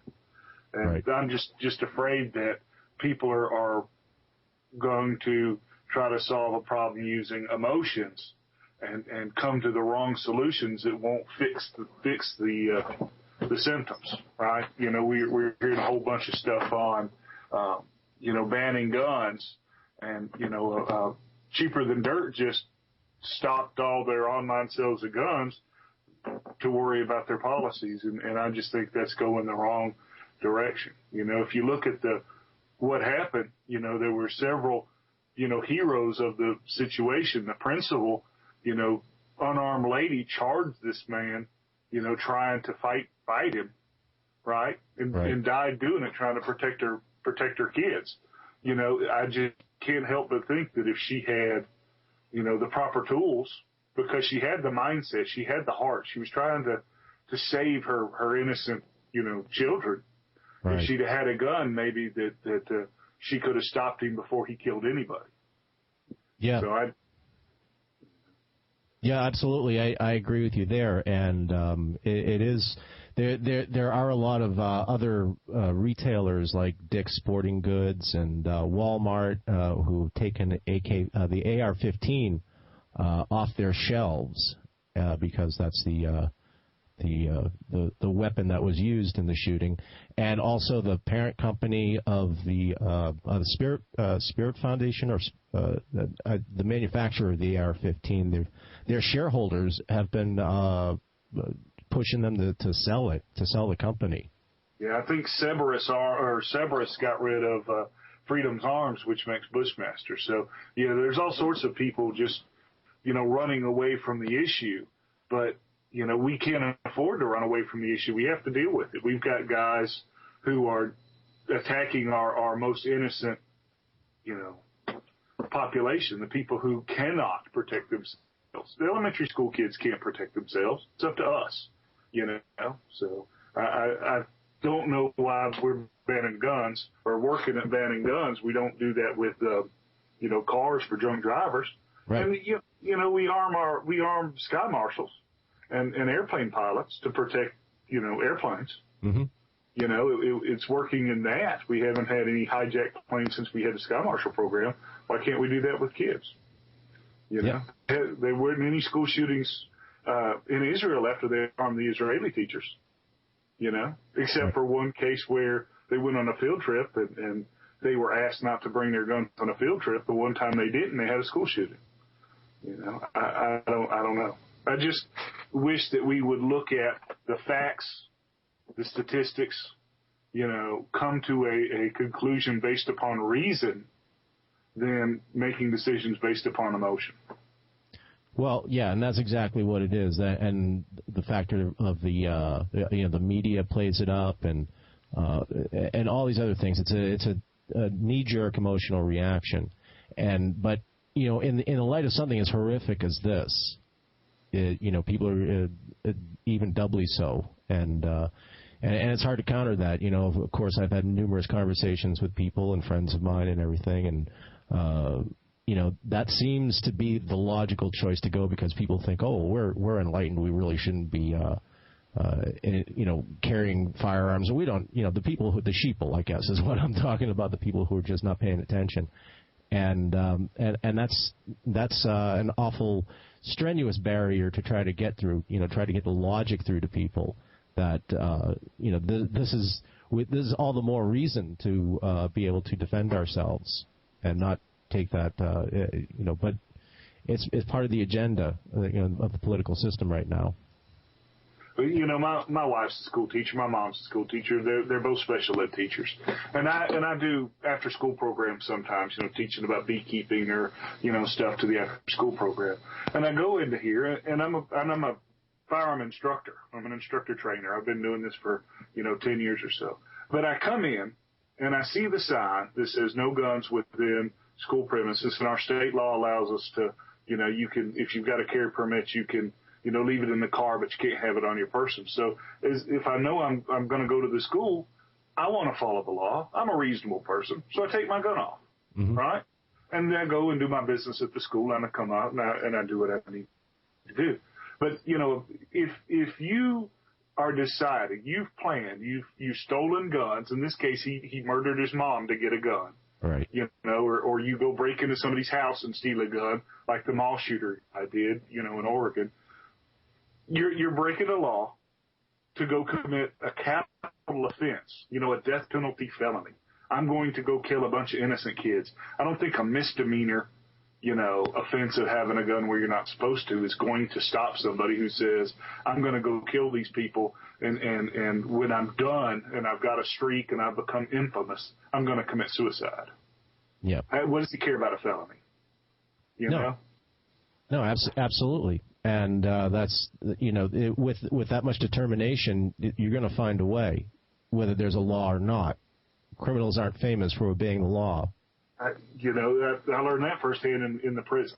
You know, they make swords out of lawnmower blades. I've had to, you know, deal with that before. First day at the prison, they showed me a double barrel shotgun somebody made in the metal shop using, you know, a gate hinge and a door bolt. You know, he's made him a double barrel 12 gauge shotgun inside a prison. Yeah. I mean, criminals are going to do what criminals are going to do. I don't know. I don't know why we can't see that. Right. You know, there's been a lot of comparison drawn between this shooting and in China. There was the school children were injured. You know, there was a stabbing attack, and you know the typical response to that has been, well, you know, are they going to outlaw knives now too? You know, in China because of the weapon that was used. They did that in England. You know, you can't carry your kitchen knife out anymore because they took all the guns. But I mean, look at the Bass School disaster. He didn't use a gun; he used a bomb. 1927, the guy blew up the school, killed 38 elementary kids and a couple teachers. Right. You know, he didn't use a gun; he used a bomb. If you're going to kill people because you want to make a name for yourself, you're angry, you're not mentally stable, you want to kill people, you know, you're going to find a way. Absolutely. You know, so let's find a way. You know, right. I got a little guy. You know, when he goes to school, I'm not going to be in fear for him. I'm not going to drop him off at school wondering if somebody's going to come in and kill him. Right. You know, worst case scenario, you know, I guess I'll have to quit my job to protect, you know, my family. It's just, so I don't know. I'm lost. I have no idea. So. Yeah. And you know, I was at my local gun shop earlier today, and they were just going crazy in there. And they have been since Friday. The owner said that on a typical day they'll sell like 3 or 4 guns. On Saturday they sold 35. So, you know, there's people paying attention. Well, at least I take heart. You know, our state legislature here in Tennessee, they're talking about amending the law when the legislature starts back. And I've heard that some Texas school systems have been talking about it. And I believe I heard Michigan's governor's got a bill, you know, on his desk. So, you know, maybe some people are starting to come to their senses and seeing that guns are a tool just like a hammer, you know? So it's not the tool that does the work. It's the person using the tool. So. Right, absolutely. Well, on another note, why don't you tell our listeners a little bit about the Shepherd School and what you teach there, and what kind of skills they'll walk away from after attending? Well, you know, I've always kind of been a prepper before the term was popular. I grew up on a state park. My dad was a park ranger, so I did a lot of that whole wilderness survival. And, you know, let's tan Indian, you know, let's tan deer hides and stuff. So, you know, I went in the service, got out, got into corrections, became a firearm instructor. And so the Shepherd School started as a means to teach people about firearms. You know, if you read a lot of the firearm literature talking about mindset, there's the whole idea of the sheep and the sheepdogs and the wolves. But, you know, the concept of the Shepherd School is sheepdogs fight wolves, and they only have the one tool. They only have violence. They only have their teeth. Shepherds, however, you know, they look after their flock, and they use, you know, if their sheep are sick, they help tend them with medicine. If it's cold out, they get them shelter. If there's no food, they move them to a place. So, you know, our school doesn't just teach guns. We started with that, but we try to help people learn how to better protect their family against everything, right? So primarily, as far as, people coming and attending classes, primarily that's still firearms, because that's what people want to spend their money on, at least here in Tennessee. A lot of people want to get carry permits. But we also do seminars, and we do a lot of videos showing, how to, make cheese or make wine or, grind wheat, the whole food, how to be food self-sufficient. We talk about how to make your own electricity, how to deal with solar, how to, we made a steam engine one time that we were going to hook to a generator. We do all sorts of things because, our philosophy is if you just base your preparedness on stuff and you have a disaster, what happens if you lose your stuff? Right. So we try to have a proper mindset and a proper knowledge so that you're flexible, so you can deal with the incident that's affecting your family, no matter what it is, so that you can protect the people that you care about, whether it's a bad guy with the gun or whether, a tornado just destroys your house. So, we try to do everything as best as we can. Mm-hmm. So do you cover like food storage, or do you actually teach how to process the raw food? Both. A lot of guys, and we, at our house, we kind of go with the LDS, the Mormon system, where it's mostly because it's the most cost effective. And we wanted to have a basic amount of storage before we started getting, things that taste good, right? Yeah. And so, people that do that, they get the little $30 wheat grinders because, if you're on a budget, that might be the only resource you have. So, we talk about ways to use those more effectively, because if you get a cheap wheat grinder, it's a whole lot of work to grind the wheat. So we talk about how to process the food. We show how to bulk pack it. It's a lot cheaper to buy a bag of wheat and then repack it than to buy it already packed in like number 10 cans. So, we try to do whatever people need without being preachy, because there's a whole lot of ways of doing things. I'm no expert at everything. Nobody can be an expert. So we try to teach people what we have found works for us, but still try to stay open to learn, better ways of doing things. So typically in the class, I learn as much as I teach because everybody has an opinion, and we try to keep ourselves open to seeing the best way of doing things. Mm-hmm. And how many classes do you have per year, or how do people sign up for it? Well, online, when I'm having a class, I'll put it online on the website we've got a little storefront thing. But a lot of our classes are private.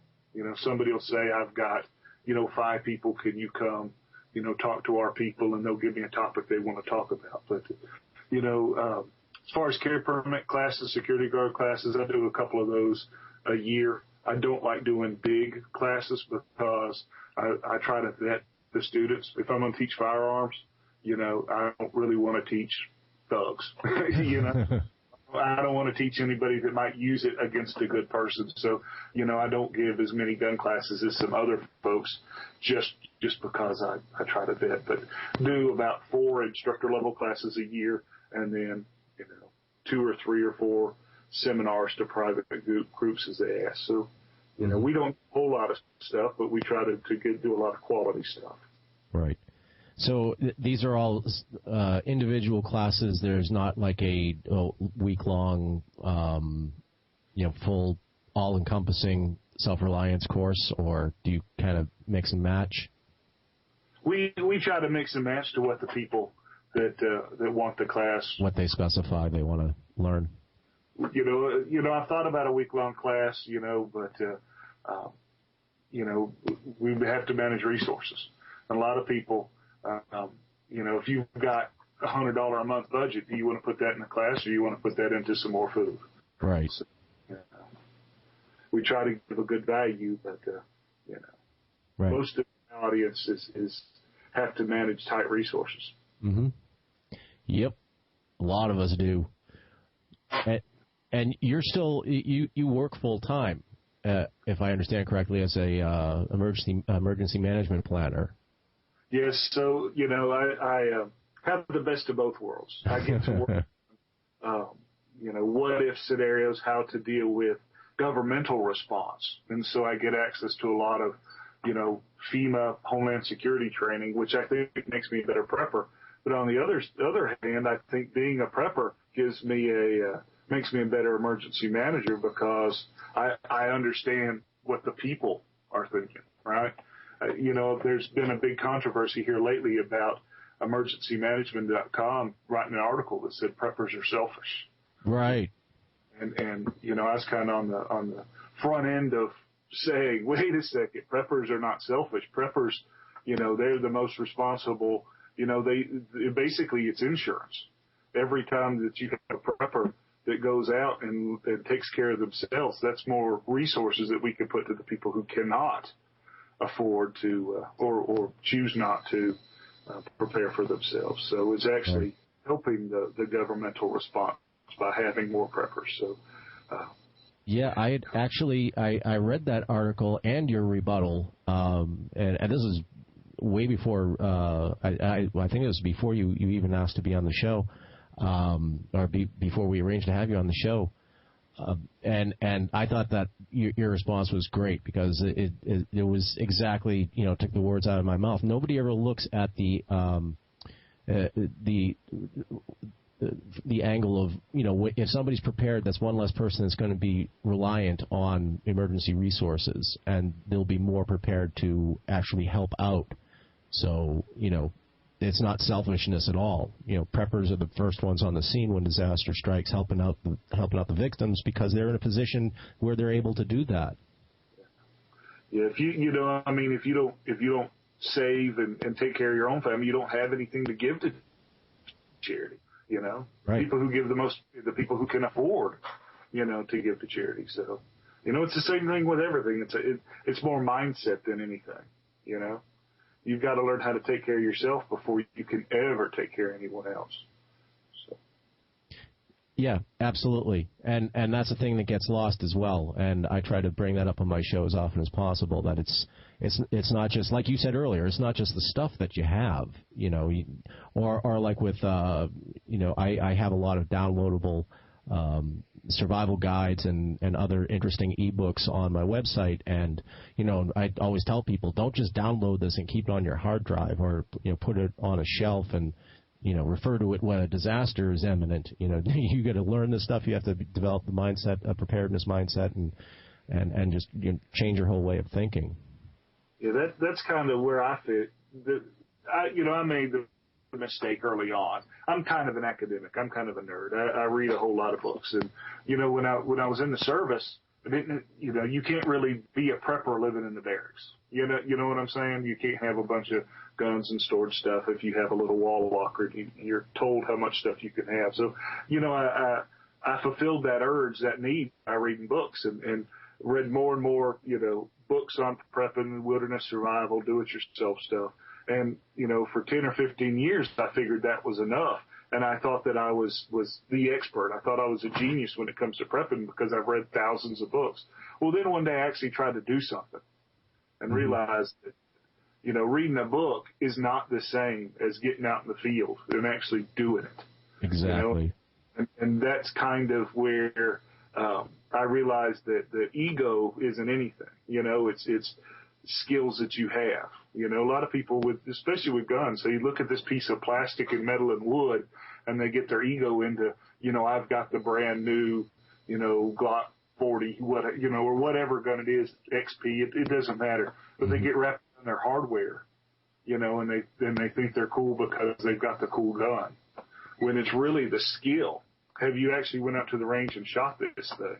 Right. Your ego should be in your skill, not what you've read or not the books that you've got or the classes you've taken, but the things that you can actually do. Mm-hmm. And that's a big part of what we try to teach. Absolutely.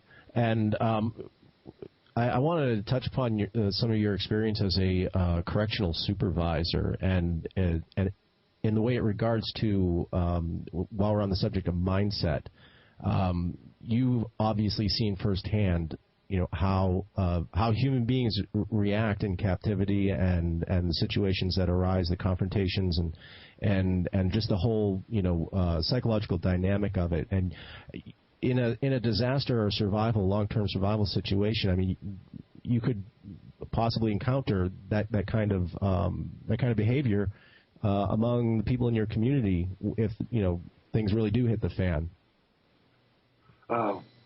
I'm wondering if you have any analogies that you could draw on things to be prepared for in a collapse situation, I guess is the short way of saying it. Well, it's funny that you asked that, because I just did a guest article on prepology.com about prepper lessons I learned in prison, and there's several of them. People are going to get what they need. There's always going to be weapons. People are going to be resourceful and take care of their needs. I really don't think there'll ever be one of those without rule of law situations, because, even in a prison where inmates kind of, do what they need to do, there's still the governmental agencies there that ensure that the rules are followed. But I like to do the analogy of the zombies. Everybody talks about zombies, and I kind of hate that concept a little bit, because it can kind of make us sound like we're silly, or we're kind of crazy. I don't think anybody's really planning for a zombie apocalypse, but as it relates to prison and it relates to a catastrophic situation, and I say this in my classes all the time, I love everybody, but I love me more, right? I'm going to my family first. And I don't want to be the kind of guy that is a prepper because I have an AR and 10,000 rounds of ammunition and nothing else, because I'm not planning on being a bad guy and stealing from people. Mm-hmm. I don't want to kill anybody and take their stuff, right? And if you're a prepper and really guns are the only thing that you prep, you don't have any food or nothing, you might not admit it to yourself, but that's what you're planning on doing. So I have food and things to take care of my family's needs because I love them and want to take care of them. But I can just imagine, when my baby cries, he's 7 months old, when he cries and he's hungry, I want to fix that. And if I could just imagine what would happen if I couldn't, People have this ingrained desire to survive. In the prison, you'll see all sorts of things people will do that they don't want to do, but they have to survive in that situation. Well, can you imagine everybody in your neighborhood with starving kids, starving wife, hungry family? Mm-hmm. What would they do to survive? It's that whole dog eat dog mentality that you see sometimes in the prison. What would people do to protect their family? So that's kind of the main reason that I try to do so much outreach. I have so many, just like you, free downloads on the website. We do videos because every single person that we can train is one less starving, desperate man that we might have to, protect my family against. Sure. And so we talk about zombies. It's kind of the same analogy. When in Victorian era, and they talked about vampires, that was the zombies of the day. It was kind of a euphemism for the aristocracy coming in and living off the backs of the poor, right. Sucking them dry with their taxes and stuff. And now it's zombies, and really that's euphemism for the unprepared masses mm-hmm. that don't have the ability to reason anymore because they're so desperate to keep their family from starving to death. And if you're prepared for the zombie apocalypse, you're prepared for everybody in your neighborhood to come after you. And that's not really something that we want to talk about because that's a scary, scary thought. I mean, we're all good people and do what we do because we love humanity, not because we want to hurt anybody. We want to take care of everybody. I just don't know if we can or not. Same thing with the prison. Prisons aren't built, because we like locking people up. Prisons are built because we want to protect people from bad guys, Mm-hmm. Not everybody wants to follow the law, so. Well, I always criticized the whole zombie thing myself, when that started becoming more and more prevalent online and whatnot.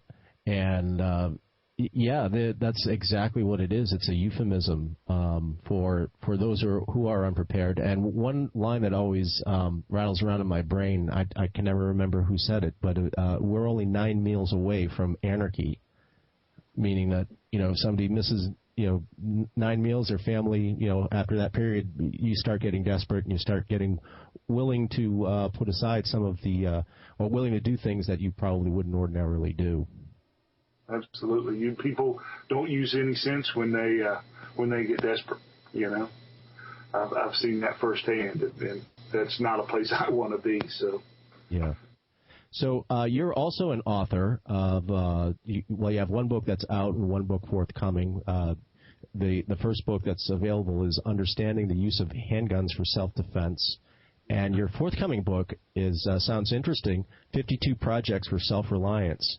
And yes. Why don't you briefly, we've got about 5 minutes left, want to tell our listeners a little bit about each of those books and what they can expect to find, especially in the upcoming book. Well, the Understanding the Use of Handguns came about from all the misconceptions that I heard as a firearm instructor. My buddy, the cop, said shoot him and drag him in the house and, gun show loopholes and, what is an assault weapon, So it's really a basic firearm manual that isn't preachy, It's for somebody who they know that they're kind of leery about guns. They might not know anything about guns, but they kind of feel a need. So we want to talk about mindset and those sorts of things to let you come into it with some eyes open. It's a good class. It's a good book to read before you take a class. If you're afraid that you're going to get embarrassed, or you might be afraid of the gun. So it's really written for people who've never shot before, or maybe a man and his wife is a little leery of him having a gun in the house. So the book's really for her. It's not really for people that shoot all the time, even though there is some things in there useful for that. But the 52 Projects is kind of near and dear to my heart, because what I did was take about 50 or so. There's some new things that aren't on the website or anything, but I took some of my best projects and put them in kind of a topical order, where we start at the very basics, because there's books for very basic preppers and there's books for kind of advanced preppers, but there's nothing really for the average guy. And so we start at the very beginning, and we learn how to store our food. We learn how to make a bug out bag. We talk about that, and then each project is designed, to do in a weekend. And each one builds upon the others, because when I first started doing these projects, I was full of hubris. I thought I knew everything, but it was very quickly I was humbled and said, man, I'm really not as good as I thought I was. Uh-huh. But so I organized all these things that I wanted to do, and I put how difficult I thought they were. And everything seemed to be real hard. But as I started doing things, each project that I completed gave me more confidence. It gave me more tools. It gave me more abilities. And so now I'm willing to try about anything, because I'm pretty confident, because I had, several years of success. And so we start out pretty simple. They get progressively more complex. And like we do some cheese stuff. So we start out building a cheese press. And then we make cheese. And then we make cheese from dehydrated milk. And each one of those is a skill that we could use, because what are you going to do if you've got, 5 cases of powdered milk? Nobody really likes drinking powdered milk, mm-hmm. but most people like. So that's something we do in the book. And we get into we talk about EMP pulse and Faraday cages. We talk about all sorts of things that we've touched on, but each project in the book has pictures and how to, step-by-step guides to do it. So I'm pretty proud of it. Yeah, it sounds like a great book. I'm looking forward to checking it out myself. Yeah. So with the last few seconds we have left, unfortunately we're running out of time. Why don't you tell our listeners where they can find your website, the Shepherd School, and anything else you might think they'd be interested in knowing? Well, the Shepherd School website's pretty easy. It's www.tngun.com, because it's a gun school in Tennessee, so TN for Tennessee, gun for guns.com. And I've got lots of free downloads. I've got about 500, 600 articles and about 300 or so videos that show it's not just guns. There's a lot of mindset, a lot of urban homesteading stuff, lots of things for people to come in. If you want to learn about metalworking and welding, that's in there. If you want to learn about beekeeping or, messing with rabbits, that's in there. So I've got a little bit of stuff for everybody and a lot of free resources for people because, everybody we prepare is one less person that, isn't going to suffer as much. And that's what we want because we care about people. So tandgun.com and they can always email me with any questions. All right, David. Well, thanks a lot for being on the show. I really had a good time. I did too. I appreciate you having me. My pleasure. Okay, and that'll about wrap it up for this installment of Survival and Beyond here on Natural News Radio and the Prepper Podcast Radio Network. And it's good to be back, and I'm glad you all are listening. I want to thank everybody, all of our regular listeners. And if you're a new listener, thank you as well. Thanks for tuning in here on over the virtual airwaves, as it were. And I didn't get to address all of our listener mail. I mean, this episode, this installment of Survival and Beyond, I guess I always feel this way, is like I just kind of have so much stuff and blurt it out, and it's nice to know that I'm actually connecting. I was talking to one of our other listeners, Barbara. Hey, Barbara, here's a shout out for you about just how much I enjoy listener feedback and knowing that, because sometimes I feel like I'm out in space out here, and it's good to hear from you guys. If you want to get in touch with me, you can do so on the website at survivalandbeyond.net, and there's a contact link there. Or you can contact me on Facebook. Visit our Facebook page. There goes my timer again. Yeah, visit the Survival and Beyond Facebook page, and, hey, throw us a like, and you can contact me there, or by email at ed@survivalandbeyond.net. If you have any ideas, if you know anybody that you'd like to hear as a guest on the show, or if you'd like to be on the show, or anything at all, just give me a holler. Happy to hear from you. Any questions that I can answer, be happy to do that as well. So until next week, everybody, as usual, keep your head up, keep on living free, feel your power. You are the creator of your reality, and have no fear. Have absolutely no fear about the future, because fear is what's going to get you. That's what they want. You cannot be effective in a state of fear. So keep on prepping, keep your eyes open, stay awake, and we'll see you next week. Bye.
Are you sick and tired of having your First Amendment harassed or censored on Facebook?